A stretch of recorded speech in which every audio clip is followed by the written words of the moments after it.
an important component of a von Neumann machine that we've largely ignored so far is input-output, or I/O. Now, this is the interface to the user, and it's the primary way that we experience our smartphones.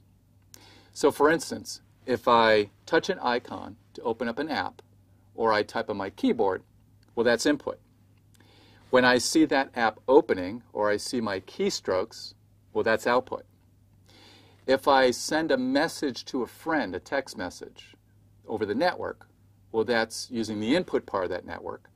And the output part of the network is when I receive a message from a friend. If I take my permanent storage, which is where I store my apps, and I open up an app and I read that app from permanent storage into memory, well, that's input. When I update my operating system, or I have a new app that I load on my permanent storage, well, that's output. So permanent storage is also an important input-output device. And we have these in other computer systems as well, such as laptops and servers and all these kind of systems. Now, input-output spans multiple layers of the computing stack. So first we have microarchitecture. So we have an input-output controller, which is an important piece of hardware that connects the processor and the memory to the input-output device. For instance, permanent storage or the network. Now, that input-output device controller has registers, special registers, that are used for the CPU or the processor to interact with the input-output device.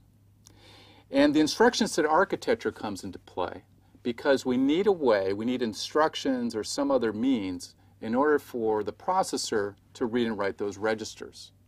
And there are a couple of important ways to do that, and we'll cover that in this module. And finally, there's software. There's a software layer here. We need software routines that allow the CPU, the processor, and the memory, and the I/O device to interact with each other.